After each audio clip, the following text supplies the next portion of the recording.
Today is the 27th of August, 2009. We are in Colony, New York. My name is Wayne Clark. I'm with the New York State Military Museum in Saratoga Springs. Ma'am, for the record, would you please state your full name and your date and place of birth, please? Lillian Lorraine Yonally, born in Lynn, Massachusetts, in 1922. Okay. And whereabouts did you attend school? Well, I moved to New Bedford, Massachusetts, and grew up there through up till high school. Attended school in New Bedford. And what year did you graduate from high school? 1940. All right. Yeah. High school was at Lincoln School in Providence, Rhode Island. It's a Quaker boarding school.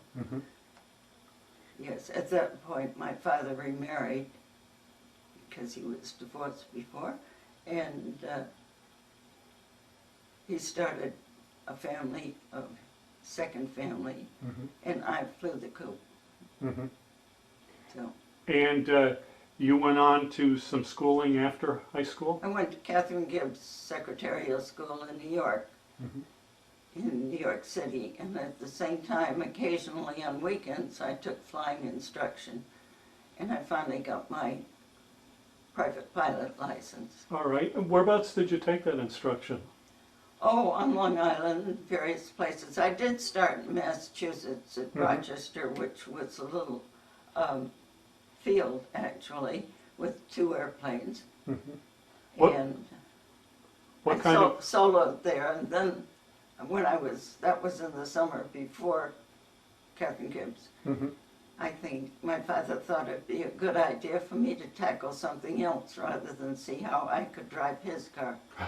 So anyway, which, by the way, had a big spot on it that said Lorraine's Good Coffee, best coffee in town. So everyone knew where I was.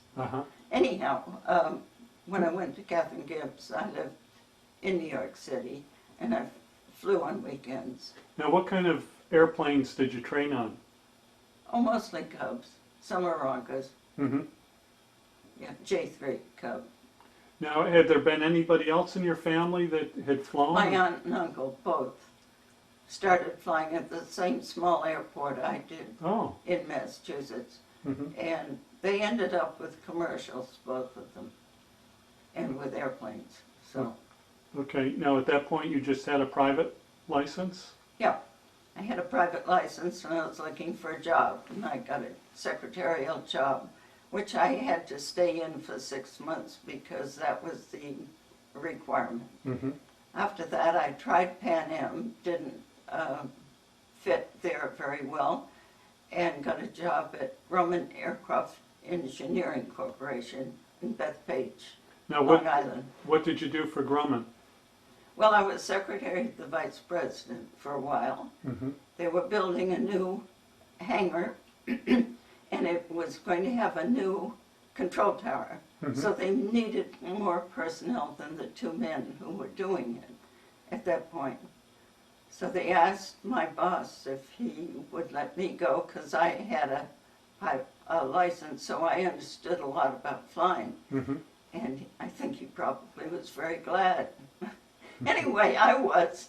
So I got to go to the old control tower until the new one was built, and then the new one.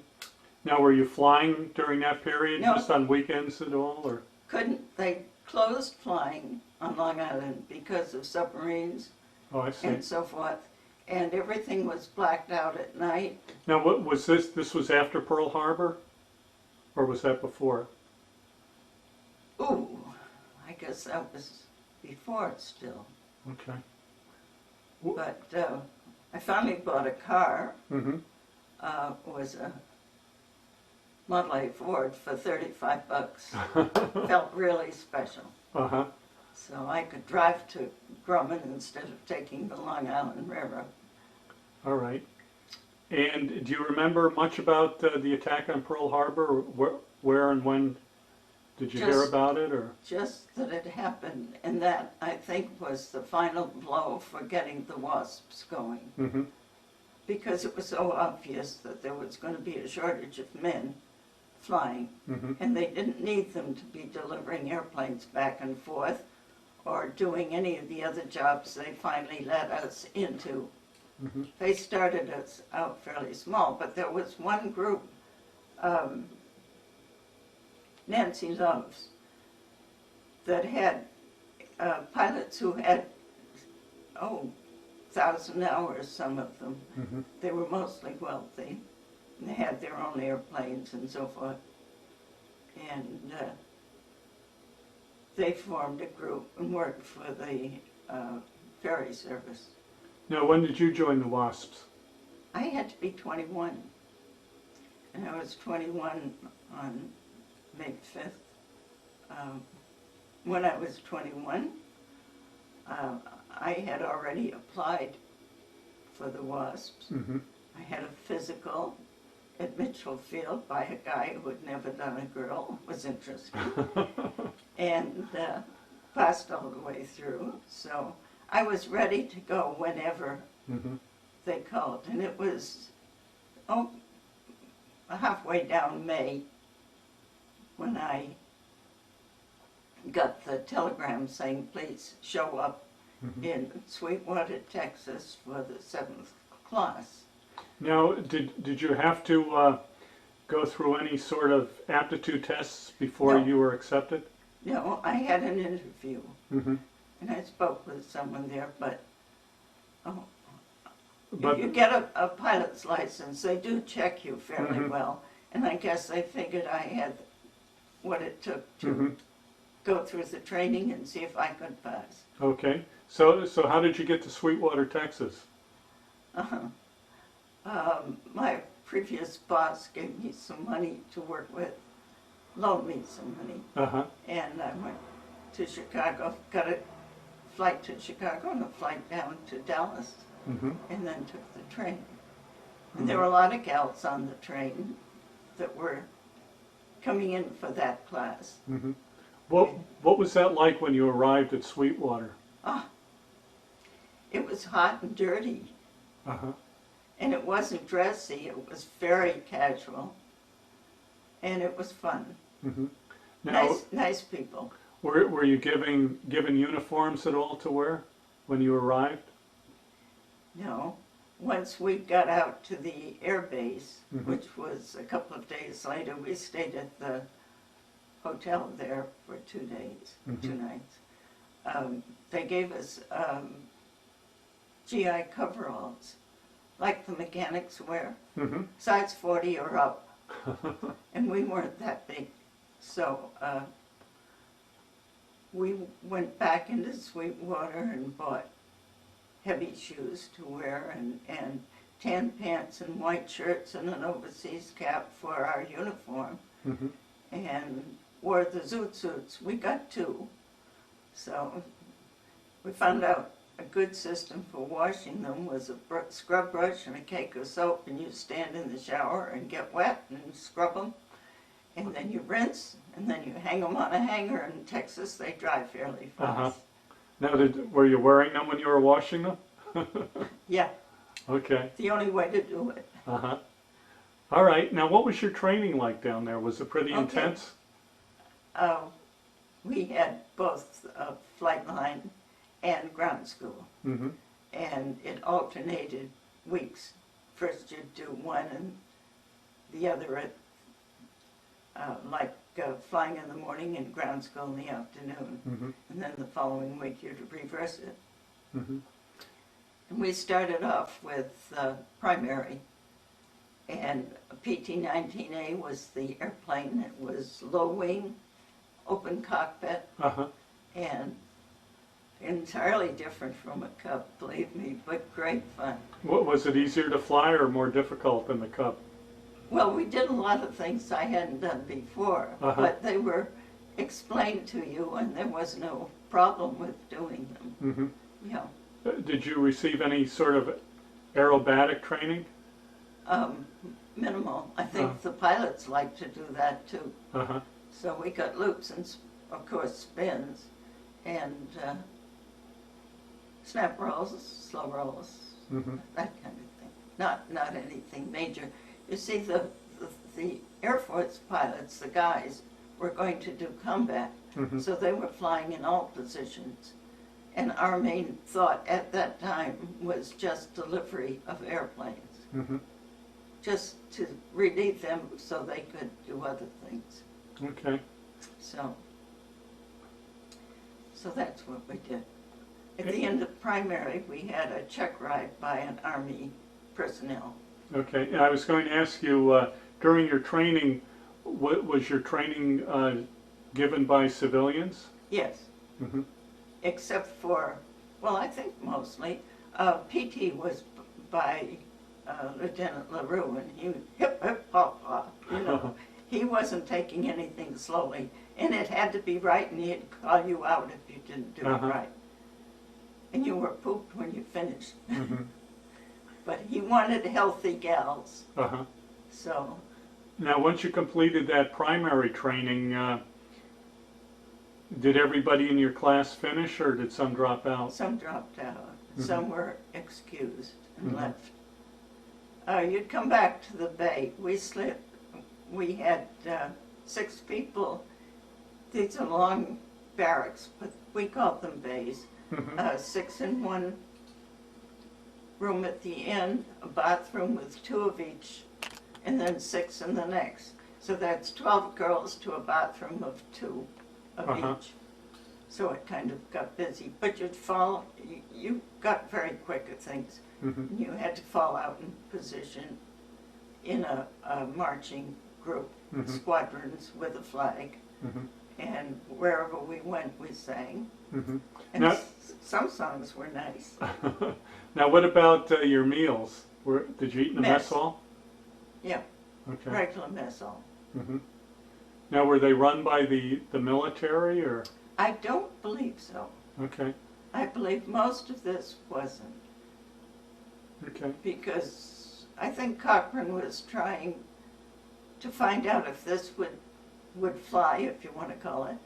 She was very secretive about what we did in the beginning. And she didn't want pictures taken and so forth. And she was the one that started it. Jacqueline Cochran. She was a famous flyer. Yes. A wonderful person. Did you ever get to meet her or see her at all? I've met her once. Oh, okay. Yeah. All right. Yeah, I'm very proud of her, though. She believed that girls could do this. And I don't think anyone in the Army thought so. General Arnold didn't think that was a place for ladies. But Eleanor Roosevelt said, put the girls in, quoted in a book, and Franklin Roosevelt sanctioned it. So it was needed, really was. Yes. I mean, there were girls flying combat in Russia. And before we were started, Squadron was over in England. She took a group of girls over, and they were flying, and there were people from 8 other countries who were helping in England fly, both men and women. So it was proven that it could be done. And once you finished your primary training, where did you go next? Same airfield, Avenger Field in Sweetwater. Basic was BTs. Okay. And they had a large radial engine, whereas the PT-19 was inline. And they fired and made a great racket, and it was entirely different. But they also had the blackout front section so that you could practice instruments. And that was beginning at that point in our training. We had a great deal in ground school. I think the worst of the flying at that point was what do you call it? Stuff. Oh, the tapes. The radio right. and yeah. In the signaling. I should know that. Morse I've code. done a lot of it. Morse code. Was any of, did you find any of the training intimidating or difficult? No, but it was trustworthy. Once we'd been checked out on instruments, and that's flying in the front, not seeing anything, doing everything by your needle ball airspeed, etc. Okay, and a gal sat in back. So you trusted one of the girls, and then she trusted you to watch, make sure you didn't run into an airplane or do something silly up there, because there are quite a few airplanes up there, while you practiced. So you learned to trust whoever was with you, and you made good friends that way. Yeah. Once you completed that phase of the training, did you go on to multi-engine? Oh, after we finished that and the check ride by the Army, which was a sweat job, you were scared. They threw everything at you. They wanted to be sure you could do this. And I think that was wise, probably. AT-6s came next.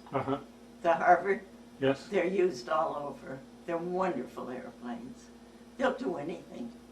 And we had BTs at night, so we did night flying also, and cross-country. Cross-country was a very major part because we had to know navigation, etc. Because that's what they thought we'd be doing, flying airplanes from the base to the factory to the base, and deficient airplanes back to the factory to be fixed and so forth. And they didn't know what size we were going to be capable of, but as time went on, we got more and more convinced we could fly bigger ones. Now, when you were flying your cross countries, like with the AT-6, did you fly two students or an instructor and a student? You flew alone. Oh, you flew alone? Yes. Okay. So you had to do all the navigating and the radio work? Well, you had that in BTs. You should be able to do it. And we'd flown BTs at night. So we had a general knowledge of what we were doing. Now we had to find out if you could find where you were going and check in and come back. The checking in didn't mean that you landed. You just had to call in and they had to see you. Okay. So. And then you just turned around and went back? Yeah. Okay. You don't just turn around. Well, yeah. That was good. Yep, and after the check ride with AT-6s, which was much tougher, he wanted that spin to come out right where he wanted it, and the first one I did didn't. He said, and I was scared. He said, try it again. I think you can do it, and I did. But you were to come out on a certain heading when you went into a spin. So they don't teach spins, incidentally, anymore. No. When I got my pilot's license, they didn't practice spins, just stalls. That guy who was in Buffalo, who pulled up when he should have pushed down. Oh, yeah. And stalled the airplane and killed the people. Yeah. He should have had our training. Yeah. Or better training. Anyway, so be it. You don't pull up when you are shaking. You get some airspeed first. Right. Yeah. Okay, and then after AT-6s, we went to UC-78s. We called them the underpowered coffin, UC. It's a Cessna twin engine. And we learned to manipulate two throttles and so forth and fly with one engine, do all of those things. And the last thing we did was a night cross country in one of those. And that was interesting. Check in and come back. So, as I said, ground school was extremely tough and a lot to face. And we had link trainers to give us more help with night flying and blind flying. What did you think of the link trainer? Was it a good? Well, when I found out you could spin them and they went whoosh, whoosh, I thought they were fun. But they're very confining, and if it's hot, they're very, very hot and sticky. But it was a good way to learn. And when did you get your wings? In November of '43. I had been there since May of '43. They changed as time went on. They took girls that were younger. They took people with less background training in flying, etc. They were trying to figure out just where we fit and how much you could ask, I think. And it made a lot of sense, because this is something that was new at that time. After you trained in the Cessna, you went on to other twin-engine aircraft? When I graduated, 20 of us were chosen to go to Mather Field in Sacramento for B25 training. And except for one girl who found a guy she wanted to marry and quit. I can't imagine picking a guy over an airplane. I mean, oh, those B-25s were beautiful. I loved them. So I stayed till I got graduated with the class. Okay, tell me about the B-25 training. Makes a heck of a lot of noise. We did all kinds of special things. Colonel Wimberly was in charge of us, and he was great for that type of job. And he would try new things with us and so forth. And he didn't figure we had any problems at all, which was a good way to approach it, so we didn't. And of course there was ground school there, engines, and weather, and cross-country information, all kinds of stuff. There must have been an awful lot to learn, though, wasn't there? I mean, we were young, open minds, a lot of room to set things in. Yeah. We did a day-night cross-country, 2 gals. This was winter, by the way. So that means sheepskin lined pants, jacket, helmet, boots, and heavy gloves. And we always carried a flashlight with our parachute on our back and books and so forth. So we were well loaded and strong. And this day-night cross-country went down in the daytime just north of Mexico in Texas, and then flew back at night over the mountains and in. So it was proof that you could do it. 2 girls, no men, no one else. But it was fun. It felt good. All right. So when we graduated, we had a break, and I didn't go anywhere. Excuse me. And then our class, well, 19 of us, I guess half of us went to Bixfield, Texas, and half of us went to Marchfield in Riverside, California. It was an attachment on Marchfield, but it was the 7th Tow Target Squadron. Now, I didn't know what tow target was going to be, but that's a new faction. In the Mojave, at Camp Irwin, which is now Fort Irwin, because my son took a group there for summer training. He's a major in North Carolina. Camp Irwin was very deserty, and it had a lot of people who were back from, I guess, some part of the world anyhow, working as non-coms, helping out, plus our regular guys on the flight line. And we towed targets in SBDs, the Douglas Dauntless with the holes in the dive wing. Yeah. Yeah. And when you get a sleeve out back, you'd fly with a tow reel operator in the stern of the airplane, and they let the sleeve out from there when you're on course.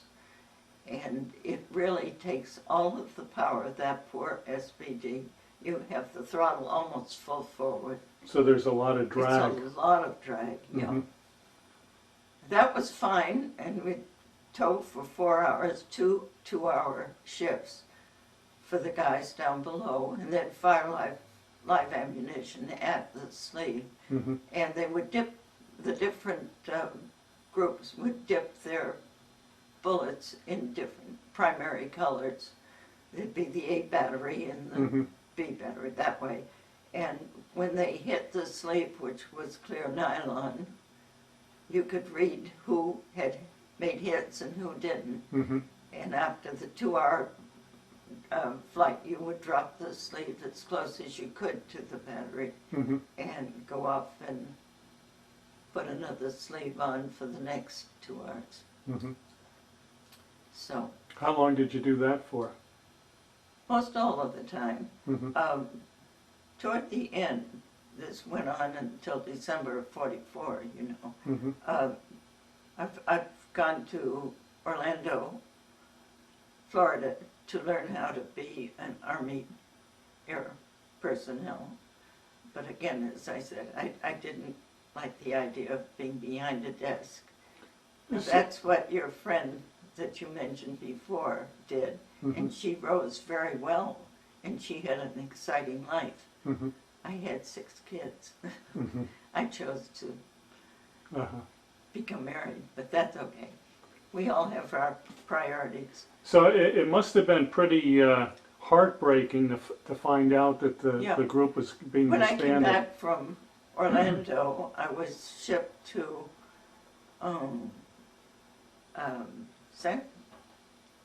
San Francisco. What was the name of that place? Hamilton Field, San Francisco, where the people from the islands, etc., were coming back in. And I didn't do many things. I could fly anything they had, and I did. But I was used as a co-pilot on one flight to New York, Mitchell Field. And then I came back with Grumman's, because I knew Grumman, and they put me in TBFs, and I flew it back in the back of them, the gunners section. Now, how were you women treated by the men pilots and ground personnel? They kind of avoided us, I think, where I was, because we were in the officers' mess, and we didn't have confrontations or anything. It was generally accepted that we had qualified and were doing our thing. Yeah. So that was good. I had one, you wouldn't call him a dispatching officer, I guess. He didn't like us, and he gave us some bum jobs, but that's all right as long as we could do them. I mean, flying a BT as high as you can get it at night for searchlight training is sort of a wallowy type thing, especially on my birthday, but that's what he chose, so that's what I did. And he designated what you could have. Dwayne Strong. Well, anyway. We were available for anything with any of the airplanes that we had qualified up to. So we did radar tracking out of the Pacific with A-24s. They're rather big and clumsy. And when you get in one, you don't know what you're going to be doing, but you find out before you land how to make it work. But 3 of us would go out in formation, and somebody in the back would cut up aluminum foil, and they would see if they could track it from one place and then from another place.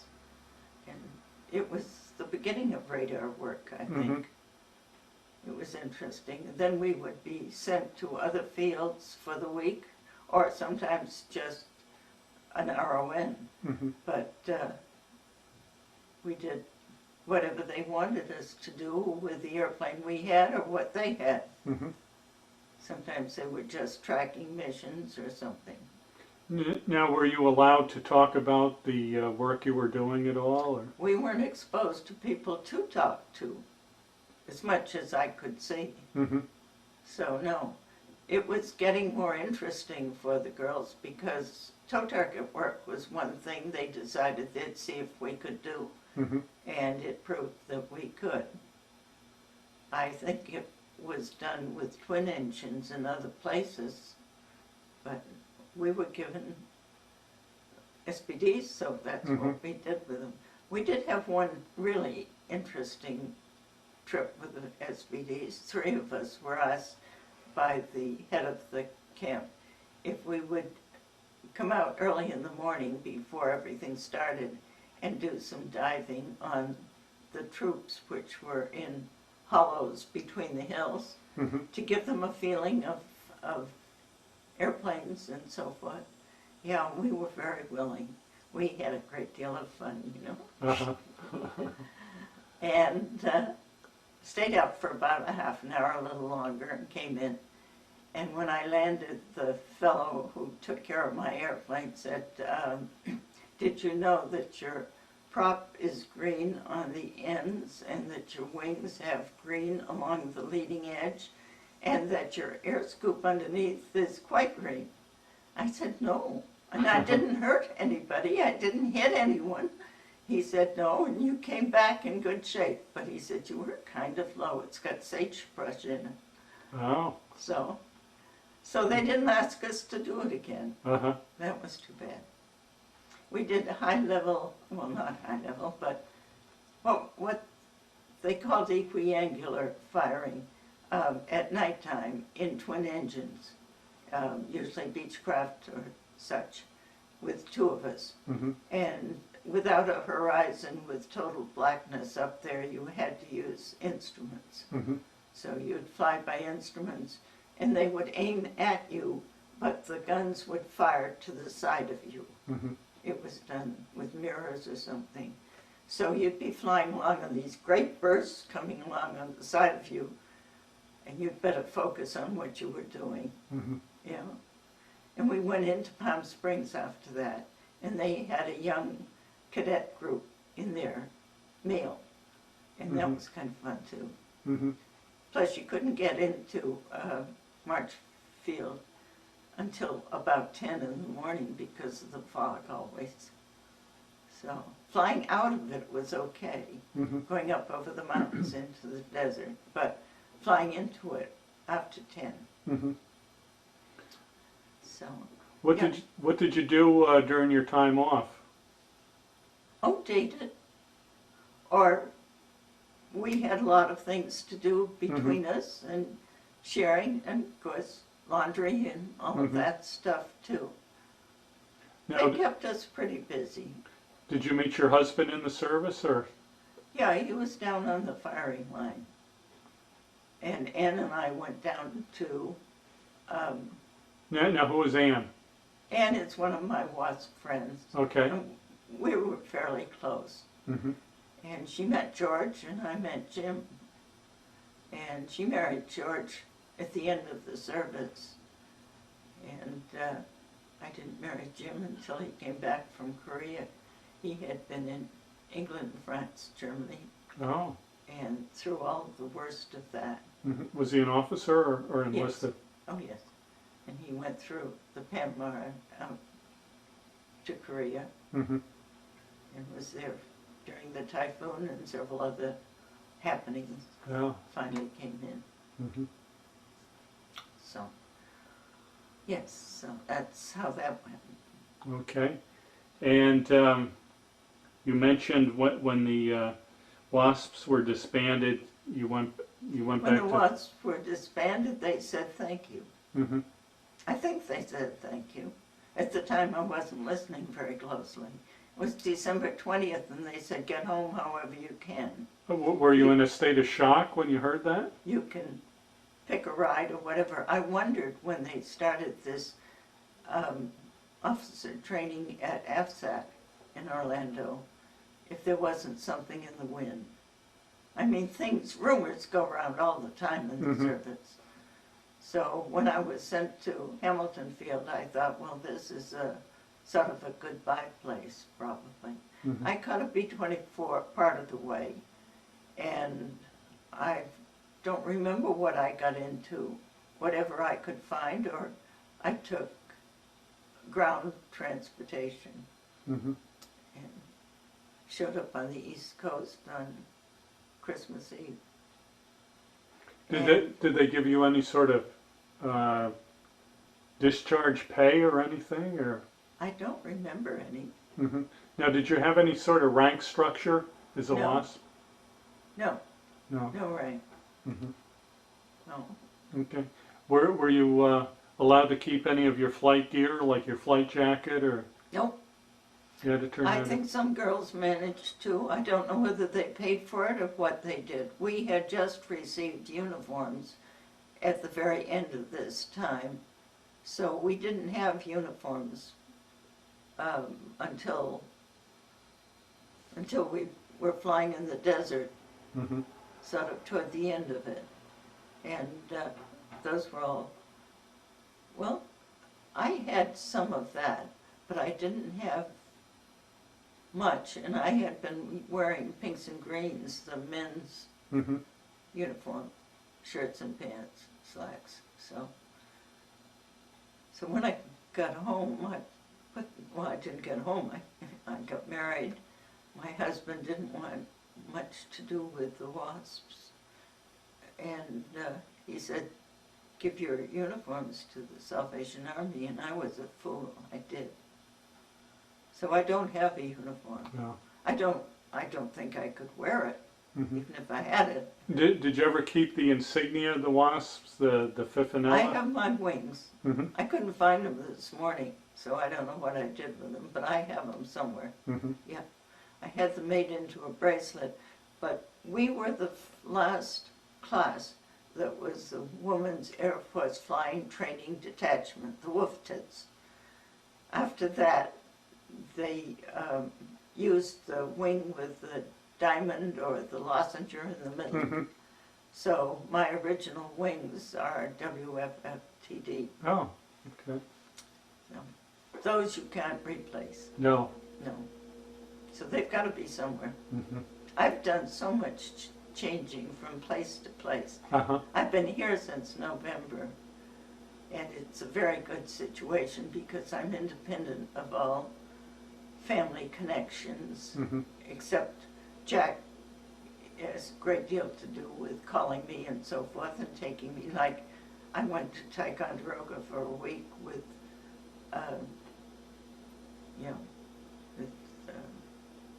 Ruth, and I've got friends in various places.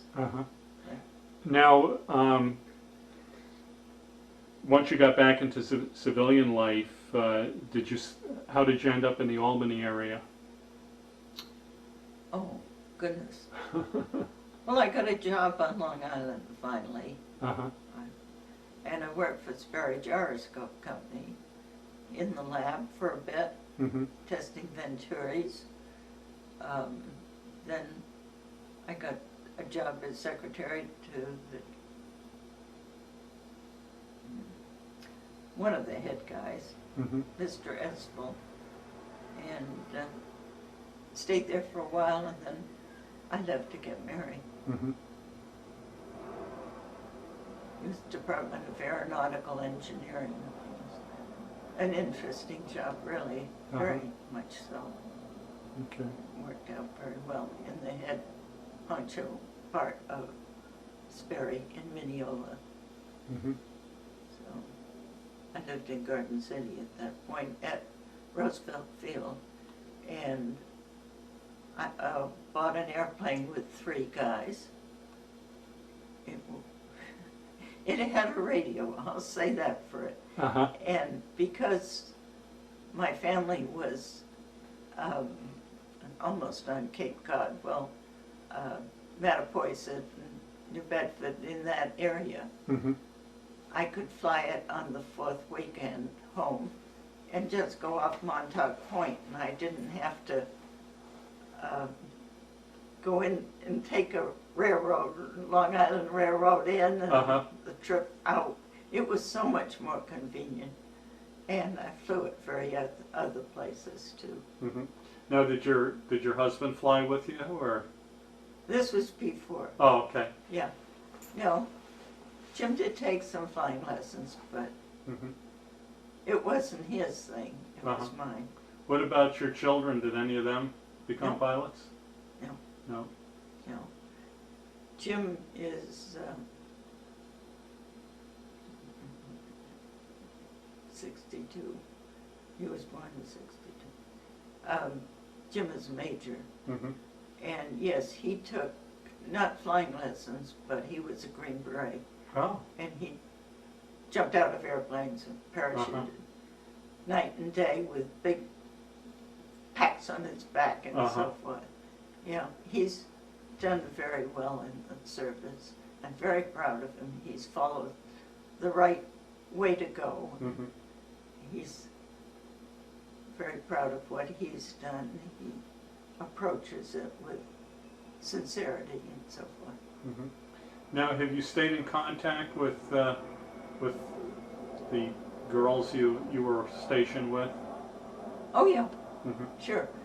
When you go through something like that, you're really quite close. Mhm. We've had reunions, and the last reunion was this past year. And at the reunions, you see everybody. Uh-huh. And you all get together, and you have a wonderful time. You feel like you're young again. Uh-huh. Yeah. How do you think your time in the WASPs changed or affected your life? Oh, a great deal. I have a very high respect for the government in flying connections and so forth. I'm very proud of my country. Mm-hmm. I don't think I would have been as fussy about flags going up, flags coming down at the right time, and items like that, which are respect for what you have and for the country. And I've met a lot of people that I wouldn't have met before because there wouldn't have been this connection. Yes, I'm very proud of my country. Have you joined any No, I haven't. You haven't joined the No. Legion or, okay. I can. I may, Mhm. in other words. Okay. But when I was living in Messina, after my husband died, I had 2 teenagers. I had my Bureau of Labor Statistic job, which I think it was about 18 years. I did that for St. Lawrence County for the CPI, Consumer Price Index. And besides that, he left a liquor store, which I decided I surely could run. So I did. I had 8 salesmen, and they helped me understand most of them. One of them didn't. I threw him out. He came back later, and that worked out fine. He just didn't know who I was. But yeah, I kept that going. I had one of the people from the store that he ran M. O'Neill Company. And then he ran the Boston store. The Boston store was in Messina, in the same shopping center. And he was manager and highly respected by the major clubs, etc., in Messina and the people. He was a good merchant. And he was a good father. I'm very proud of all my kids.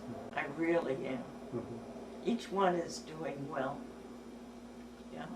Okay. And they're all individuals and do their own thing. They're not programmed. They can. I've got one granddaughter who's with Pride of Baltimore too, a tall ship. She's been to Bermuda with her as crew, and she's been up around and down to St. Lawrence and back. She's on her way to Charleston. No, probably Baltimore. Okay. Might be Charleston. I guess it's Charleston. How many grandchildren do you have? 12. 12? Okay. Well, 13 actually. One of them isn't connected with me particularly, but Okay. yeah. All right. And you have some photographs you were going to show us? I would like to. Okay. Yes. Well, just go ahead. Okay. My father sent me colored slides when I was in training in Uh-huh. Sweetwater. And as I said, that's not legal. They said no pictures. So I was kind of careful about the pictures I took. But this is how you look in a zoot suit. Okay. That's when I was in primary. All right.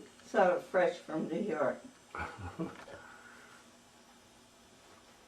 And this is how we marched in squadrons with Hup Hup Hee Haw or dirty songs, one or the other. And we marched to everything you did. Uh-huh.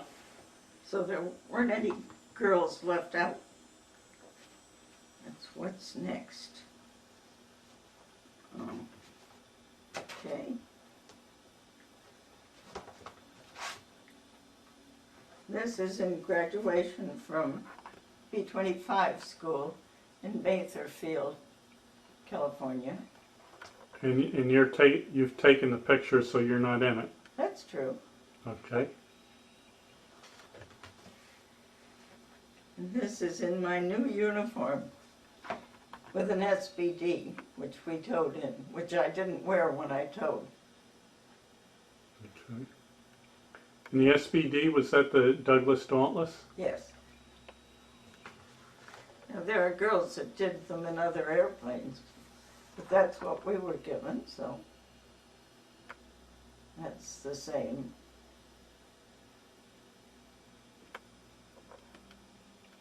Okay. Got it. Okay. So there you be. Okay. Do you want to show us some pictures from the album?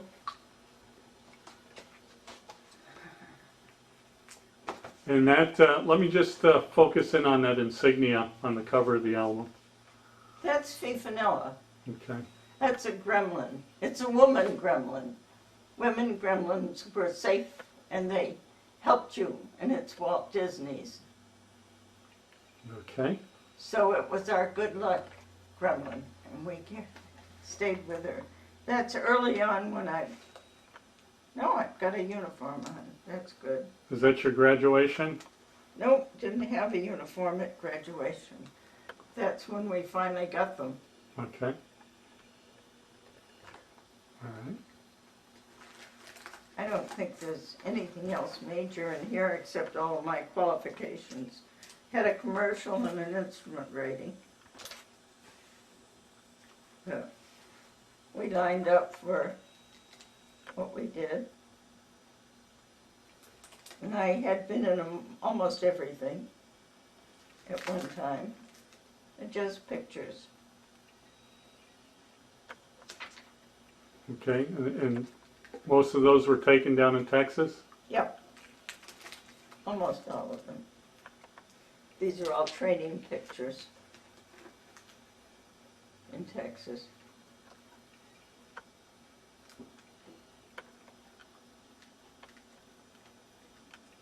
Okay.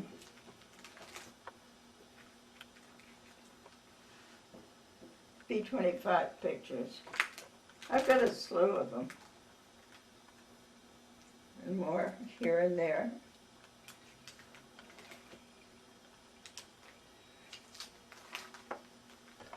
Oops, it just, I think that's, okay, just fell out. don't worry about them, I'll put them in later. Whoops. I don't know what they are. That's it. Okay. And you mentioned you finally got your veteran status. In '77. Yes. And that was through President Carter? Was it? Yeah, it was also through Barry Goldwater and some other people who worked for us to get us that. Mm-hmm. And that was a blessing because it has made it possible to be a veteran and go to the VA for physical needs, etc. Mm-hmm. So it was something we really needed. Okay. That's when And you want to tell me about this picture there? this is Long Island at Republic Aviation, and the Collins group brought in a B-24, and I got a ride in it with, what's her first name? Oh well, she flew it anyway, and there were 2 other WASPs also. And we dropped flowers out of the National Cemetery for one of our WASP girls who was in the cemetery. Okay. So All right. it was great.